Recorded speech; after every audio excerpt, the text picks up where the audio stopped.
Kenapa Yun lagi? Baik, Bu Deno mungkin bisa dimulai ya.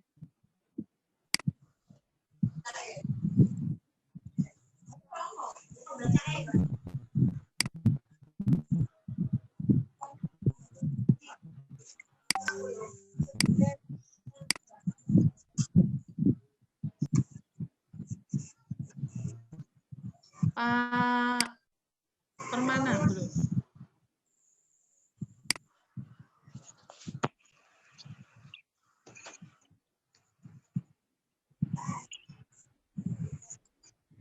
Vivit belum masuk ini.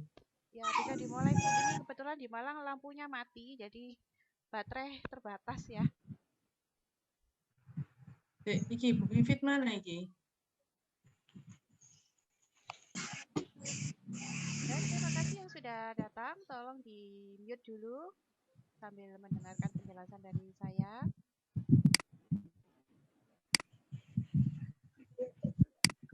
Ayo.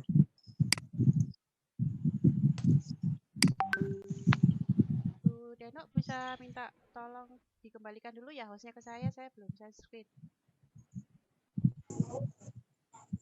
Oh, yang jadi host ini Bu Vivit. Iya, itu tadi sudah saya oper ke jenengan, tolong Oh, dikembalikan gitu. untuk saya. Oke. Karena Bu Vivitnya nggak ada, belum datang ya. Biar segera kita bisa mulai, yang lain mungkin sudah nggak sabar ya, nunggu penjelasan saya tentang kefir. Oke, apa hostnya aku dulu tak mulai terus Ya, sekalian tak monggo, itu. silakan. Kebetulan Oke, kalau gitu nggak jadi lampunya ya. mati, Bu. Saya Oke. lihat baterai. Ya, oke. Ya, selamat sore Bapak Ibu maupun Ananda. Terima kasih. Ini semua muridnya Bu Vivit ya. Ya, terima kasih sudah hadir di webinar kita yaitu tentang kefir. Sebelumnya saya akan memperkenalkan diri sebenarnya sebagai moderator karena hostnya di sini ada kendala dengan jaringan. Saya Bu Deno Gustini, guru dari SMK Negeri 1 Sidoarjo, dan pemateri akan disampaikan oleh Bu Aryani dari SMK Negeri 13 Malang. Ya, sekilas akan saya berikan kurikulum vitae dari pemateri. Ya. Bu Aryani ini adalah guru bahasa Mandarin. Wih, keren ya. Pernah ngajar Mandarin ya. Kemudian pendidikan Magister Manajemen Universitas Teknologi Surabaya. Kalau dulu namanya ITS ya, Bu ya. Pengalaman organisasi banyak sekali ya. Bu Aryani ini menjadi ketua NGMP, ketua ranting, ketua Halal Corner. Oke, sip.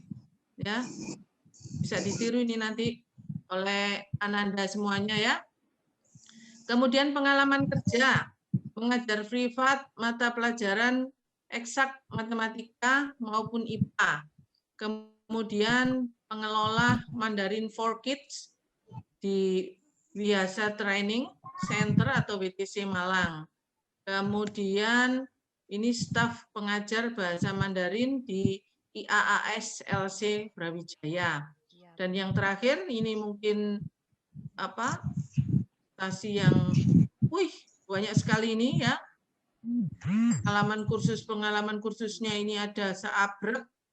Ini Ananda semuanya yang hadir perlu dicontoh ya Bu Aryani ini ya. Ini riwayat pelatihannya ada sekitar 50 ini. Ya, kemudian karya-karya tulis juga tentang bahasa-bahasa Mandarin, semua modul ya, modul-modul tentang bahasa Mandarin ya. Kemudian sampai saat ini Bu Aryani mengajar di SMK Negeri 13 Malang. Oke, itu adalah sekilas kurikulum vitae, sangat hebat sekali Bu Aryani. Saya yakin nanti di dalam menjelaskan mengenai kefir ini sepertinya ini pengetahuan di luar konteks disiplin ilmu ya Bu Aryani ya. Oke. Silakan Bu Aryani untuk menyampaikan presentasinya. Semoga lancar. Ya, baik, terima kasih Bu. Untuk peserta yang lain, mohon untuk mikrofonnya di-mute semua ya, sayang. Ya, Bu Dona, mohon maaf untuk host bisa dialihkan ke saya dulu ya. Oke, saya alihkan.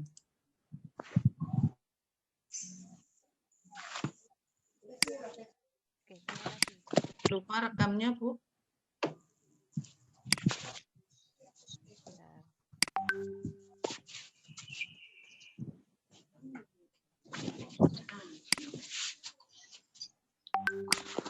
Baik, Assalamualaikum warahmatullahi wabarakatuh.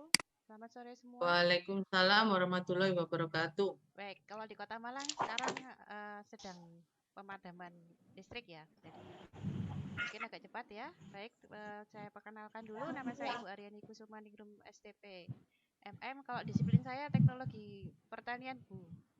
Jadi kalau tadi Iya. pengalaman yang dibacakan panjenengan itu pengalaman saya pada masa sebelum saya mengabdi jadi seorang PNS. Sehari-hari saya adalah guru teknologi pertanian di SMK Negeri 13 Malang. Mungkin bisa dilihat ya foto-foto saya ada di lab. Baik, hari ini saya akan menyampaikan tentang kefir ya. Kefir yang ternyata punya khasiat sebagai untuk melibas diabetes karena kebetulan juga latar belakang pendidikan saya adalah teknologi pangan atau di situ adalah teknologi hasil pertanian. Tentunya saya berhubungan juga dengan dunia susu gitu ya, pengolahan susu. Mungkin para audien di sini, para hadirin di sini atau Bapak Ibu dan juga adik-adik, ananda tersayang sudah pernah minum susu yang kecut-kecut, mungkin kenalnya selama ini yogurt ya. Susu yang asam-asam Ya. mungkin kenalnya yogurt. Ya, Ada yogurt yang rasa stroberi, coklat gitu ya. Tapi ini kita mungkin belum terlalu familiar dengan kefir gitu ya. Baik. Jadi mungkin perlu saya sedikit jelaskan latar belakang sejarahnya ya. Jadi kalau misalnya kita kenal selama ini itu kan ada yogurt, ada Yakult, ada yang terbaru adalah kefir gitu ya. Yogurt dan Yakult mungkin sama-sama ya tahu ya rasanya asam gitu ya. Cuman kalau bedanya di Yakult itu mengandung satu bakteri baik gitu ya kalau di iklannya itu ya Lactobacillus gitu ya.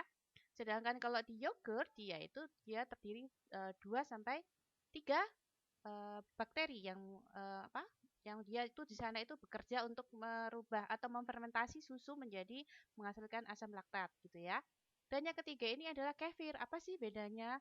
Kalau rasanya mungkin hampir mirip ya, susu-susu kecut gitu, cuman kalau di kefir ternyata kefir itu dia mengandung bahkan sampai 50 strain bakteri baik. Ya, itu tadi bedanya ya dari jumlahnya.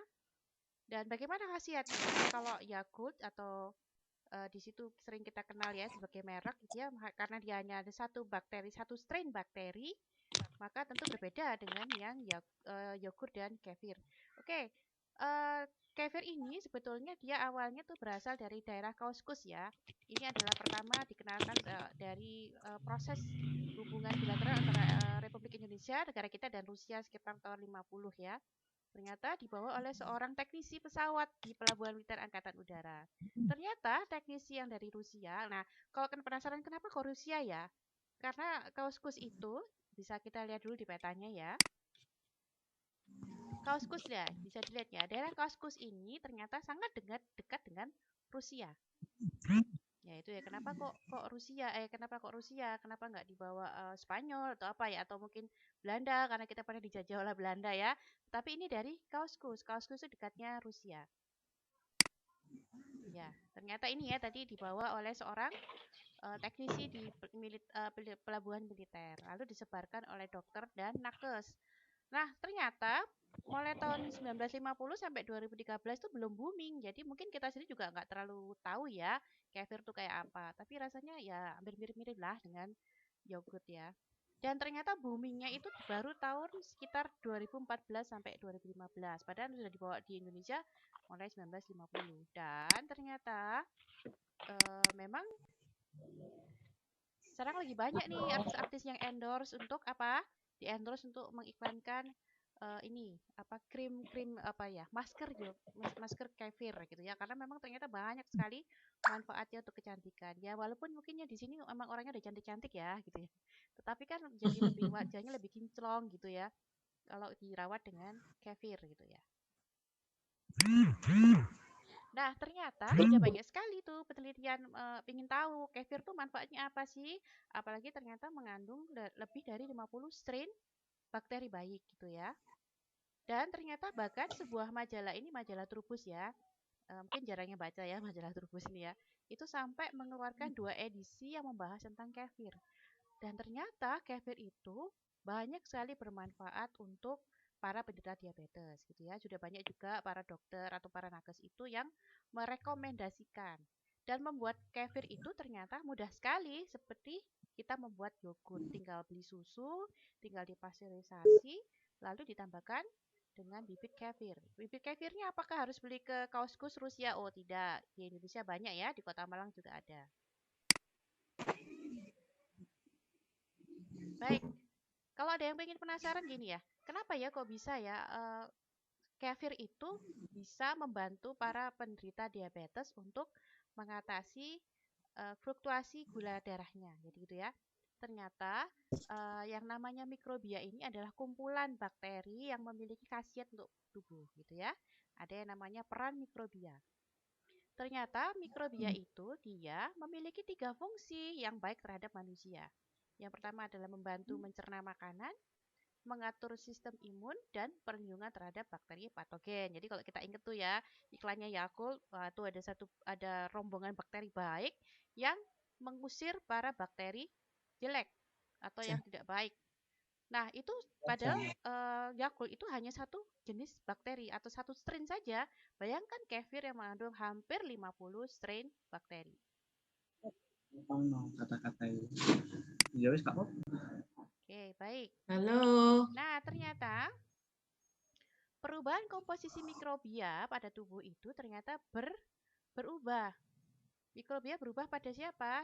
Orang-orang yang diabetes. Jadi begini, Bapak Ibu dan Ananda sekalian. Jadi pada bayi yang baru lahir itu sebetulnya banyak sekali mikrobia yang terkandung di dalam ususnya gitu ya. Sehingga banyak bakteri baik di dalam ususnya. Maka itulah kenapa bayi itu selama 2 tahun maaf, itu lebih baik disusui dengan ASI eksklusif saja.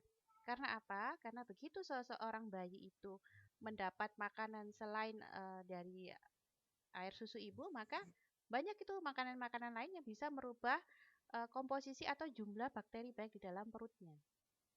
Nah, seiring dengan itu, maka orang-orang yang mengalami obesitas ini ya, obesitas ini adalah orang yang kegemukan gitu ya. Biasanya orang-orang obesitas itu dia rentan dengan diabetes. Dan juga jangan dikira bahwa orang-orang yang diabetes itu hanya mereka yang memiliki keturunan genetik.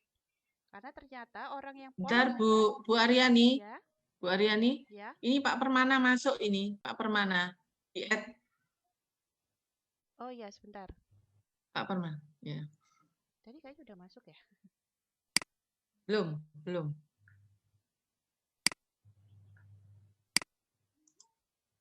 Oke, sebentar.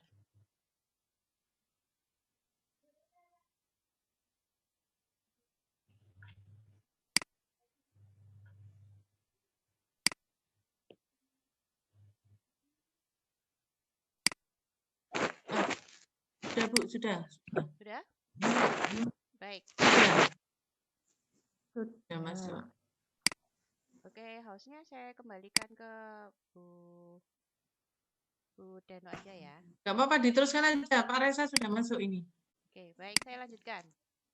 Jadi tadi kita bahas tentang diabetes ya. Jadi kenapa diabetes itu terkait dengan orang-orang yang obesitas gitu ya, kegemukan. Kenapa? Karena biasanya orang-orang yang kegemukan itu dia konsumsi gulanya sangat tinggi. Dan jangan mengira bahwa orang-orang yang menderita diabetes itu adalah mereka yang memang memiliki secara genetik saja ya. Orang-orang yang menderita obesitas sekalipun diabetes itu memang sering mengkonsumsi makanan yang angka glikemiknya tinggi. Apa itu angka glikemiknya tinggi atau skor GI ya? Jadi semakin makanan itu semakin cepat dia dicerna, itu maka dia semakin meningkatkan kadar gula penderita diabetes. Lalu bagaimana dengan susu? Sebetulnya untuk orang-orang diabetes itu mereka disarankan tidak mengkonsumsi susu. Kenapa? Karena susu itu mengandung gula, yaitu gula apa? Laktosa. Ada gula laktosa ya. Baik. Baik, oke, ini adalah informasi penting ya. Kenapa kok kefir itu bisa bantuin orang-orang menderita diabetes untuk menurunkan kadar gulanya. Baik, kita ini yang jarang dimiliki oleh orang-orang Indonesia untuk terbiasa membaca informasi gizi. Coba diperhatikan, ini adalah ukuran porsi. Jadi kalau kita beli cemilan tuh ada per serving gitu ya. Ini adalah ukuran porsi gitu ya. Coba dilihat, karbohidratnya itu dia hanya 10,4 gram. Sangat sedikit sekali. Jadi kalau kita lihat dalam satu gelas, yaitu kalorinya 135. Ya, jadi, dan jangan lupa ternyata bakteri yang di dalam kefir itu, yang ada 50 strain tadi itu ternyata dia memakan habis laktosa yang terdapat pada susu. Jadi kefir ini aman sekali untuk para penderita diabetes, termasuk begini karena biasanya para penderita diabetes itu harus banyak diet gitu ya. Jadi kadang-kadang malnutrisi ya. Jadi kebanyakan kasus-kasus yang para penderita diabetes karena dia terlalu ketat untuk diet, akhirnya apa? Dia malnutrisi gitu ya. Maka susu mengkonsumsi kefir ini sangat membantu sekali para penderita diabetes itu untuk apa? Untuk meningkatkan gizinya tetapi sangat rendah dalam kandungan karbohidratnya sehingga angka glikemiknya itu tidak terlalu naik atau terlalu meningkat. Gitu. Baik, mungkin itu yang bisa saya sampaikan. Sepertinya lebih enak ya kalau kita diskusi. Mungkin itu Ya, saya kembalikan kepada Bu Denok host atau Bu Vivit sebagai moderator. oke. Terima kasih Bu Aryani yang sudah menyampaikan, ya. Kembalikan lagi ke apa? Ke moderator, ya. Bu Bu Aryani mungkin hostnya bisa dikembalikan ke Bu apa? Oh, Bu udah Vivit. saya maaf tadi saya kembalikan ke Bu Denok. Saya lupa kalau hari ini Ke moderator. Bu Vivit. Ya. Ya. Tapi sekarang sudah Maaf Bu di Bu Vivit Denok. tadi Hostnya sudah di saya Bu berikan. Vivit aja. Sudah terlanjur saya berikan ke Bu Denok, Bu. Bisa dioper. Oh, berarti ini masuk ke Bu Vivitnya gimana ini? Bisa dipindah ke Bu Vivit. Bu Vivit. Ya. Nah, Bu Vivitnya ini. Winovita. Mungkin ada yang mau ditanyakan ya? Sambil. Oke. Sebenarnya mohon maaf Bu Vivit tadi karena apa Bu Aryani minta cepat-cepat ini lampunya mati dan baterainya sudah apa menipis, jadi terpaksa tadi saya juga membuka. Nanti yang nutup Bu Vivit tetap. Ya, Bapak Ibu dan Ananda, penjelasan dari Bu Aryani. Ini kefir ini memang mirip yogurt, jadi banyak manfaat dari susu daripada susu biasa. Ya rasanya kan kecut-kecut segar gitu. Ya, ya. Fungsinya adalah untuk mencegah infeksi karena pada kefir ini mengandung prebiotik yang mampu menghentikan adanya infeksi diantaranya itu ya. Kemudian biasanya kalau orang diabetes itu biasanya kan kalau luka itu kan pasti terjadi infeksi ya Bu Aryani. Iya, betul. Ya, ini dia prebiotiknya sangat mampu untuk menghentikan infeksi. Prebiotik atau bakteri baik dalam susu kefir ini dapat mencerna laktosa sehingga salah satu sumber energi. Karena itu kandungan gula laktosa pada susu kefir ini lebih sedikit dibandingkan susu biasa. Sehingga dia bisa melibas yang namanya tadi diabetes. Ya, ini Alamda banyak mungkin juga di antara Ananda, yang dari jurusan Bapak Ibu APHP. guru ada yang Banyak juga ya di sini mau menanyakan, silakan. Monggo Bapak Ibu yang mau. Ada yang mau bertanya atau lewat chat. Jangan lupa Ananda, Bapak Ibu guru, Bapak Ibu yang hadir di sini untuk mengisi daftar hadir yang sudah di-share oleh host ya. Ini Pak Permana. Ya. Ya, mungkin ada yang mau ditanyakan adik-adik, mungkin dapat tugas. Oke, ada yang mau ditanyakan? Dapat tugas dari Bu Guru apa nih? Suruh bertanya tentang apa ini kira-kira? Apa bedanya Ya, yogurt, Yakult, ya dan mau ditanyakan. Ayo, Ananda Siti Rodia, kok senyum-senyum mau bertanya? atau mungkin Ibu Guru Intan Oh, ini yang ada di kan sini, dia mau ditanyakan Bu, tentang apa? kefir. Ya, Mohon maaf, bisa. Assalamualaikum warahmatullahi Mikrofonnya dinyalakan. Ya, mulai. Terdengar suara saya, Bu. Oh iya, jelas sekali. Kenapa? Terdengar suara Jelas Ibu. sekali. Ya, Saya mau bertanya, Ya, mm-mm. apa kegunaan kefir ini untuk kesehatan yang lain, Bu? oke. Oh.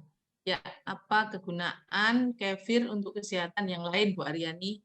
Ya, terima Silakan. kasih. Ini pertanyaan yang bagus sekali ya. Kelas berapa di SMK Negeri 2 Mojokerto? Kelas 11 APAP 1. Kelas 11 APHP hebat. Jadi begini Bapak Ibu yang saya hormati dan Ananda semua yang saya sayangi. Jadi tadi saya jelaskan kalau kefir tadi lebih banyak untuk perawatan tubuh di dalam ya. Karena dia memang banyak mengandung bakteri itu ada 50 strain gitu ya. Terus kalau misalnya tadi saya sempat share gambarnya artis-artis yang di-endorse untuk pakai masker tadi ya, masker kefir dia ternyata begini, karena dia banyak bakteri baik dan biasanya penyebab jerawat di pada kulit kita itu kan juga karena bakteri, begitu ya. Nah, biasanya nih Ya. adik-adik itu yang masih remaja itu sering kan jerawatan gitu ya. Maka salah satu treatmentnya adalah menggunakan kefir sebagai masker alami. Tidak perlu ditambah apapun kecuali jika di rumahnya adik-adik sekalian atau bapak ibu itu ada minyak zaitun ya.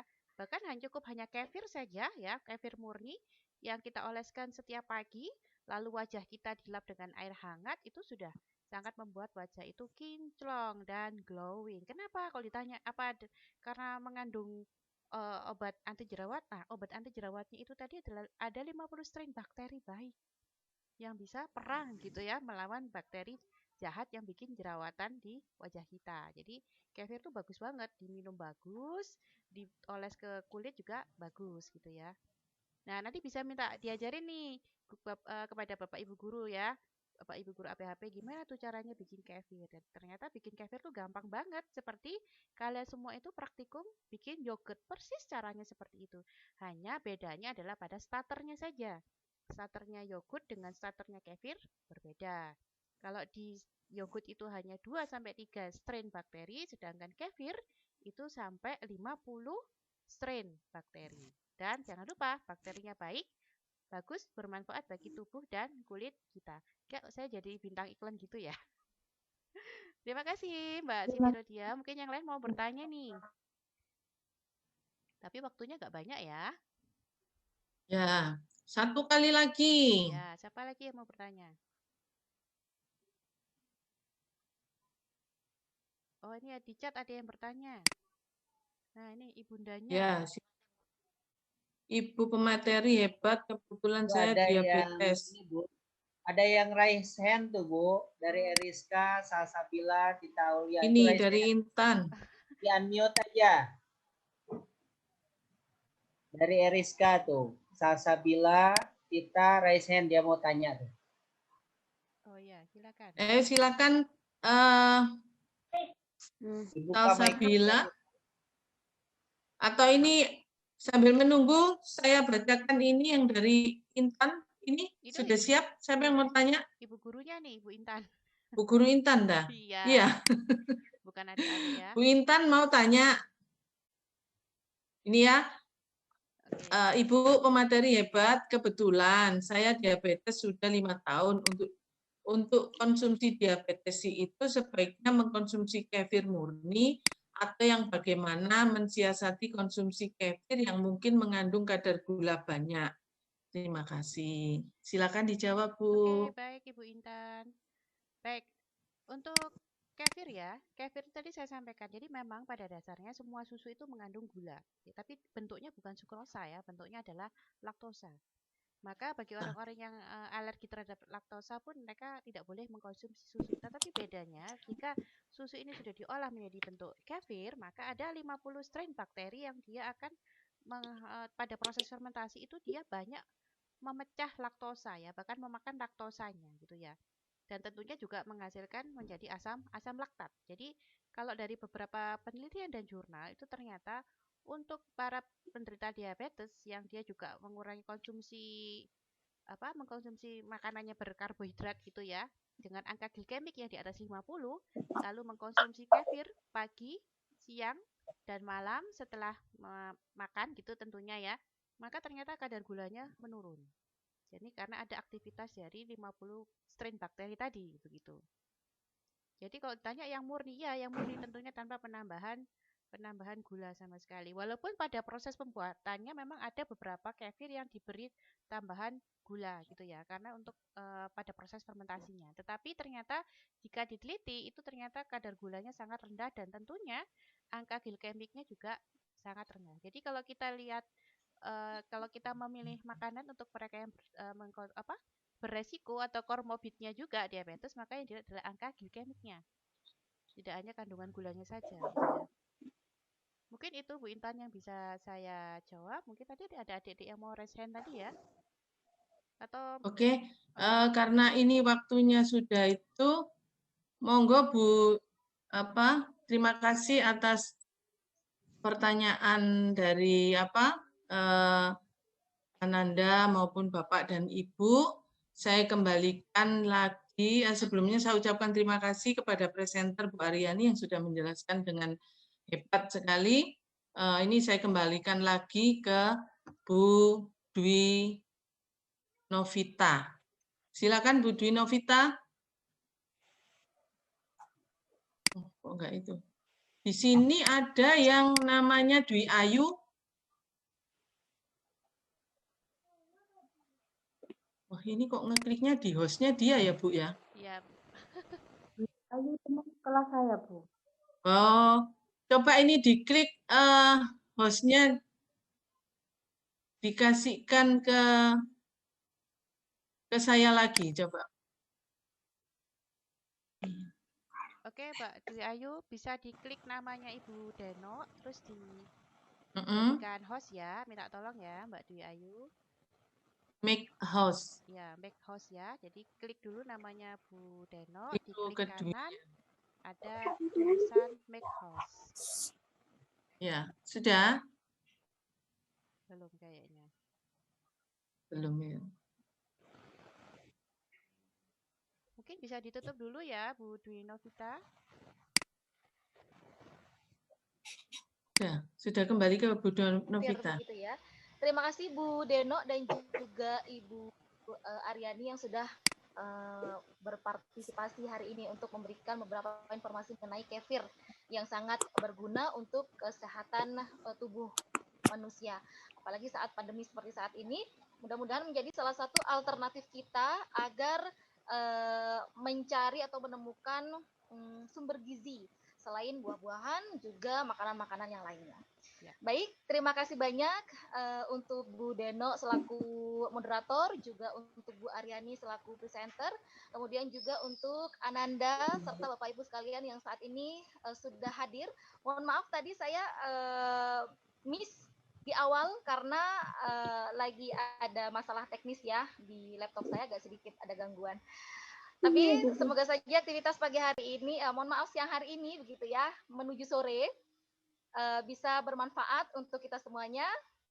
Saya Dwi Novita Satyawati yang bertugas sebagai host pada hari ini mengucapkan terima kasih banyak sekali lagi untuk semuanya. Dan wassalamualaikum warahmatullahi wabarakatuh. Waalaikumsalam. Waalaikumsalam warahmatullahi Terima wabarakatuh. kasih semua. Ya, sama-sama, Bu.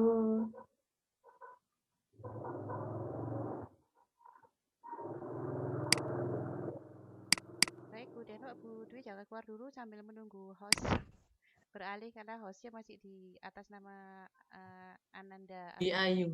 Dwi Ayu tadi ya. Keliru podo Dwine gitu. Baik, terima kasih. Salam saya kepada Bu Intan semua.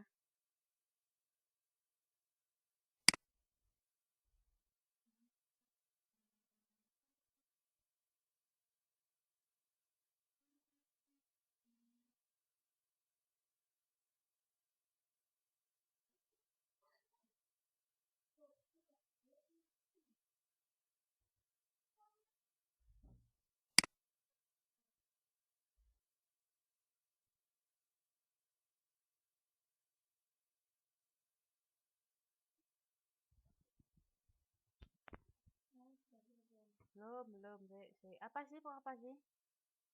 Hah? Ya Allah, jadi pakai ini loh. Baterainya tadi mati kok lampunya. Ya iya kan tadi mama nggak bisa ngecas, lampunya mati.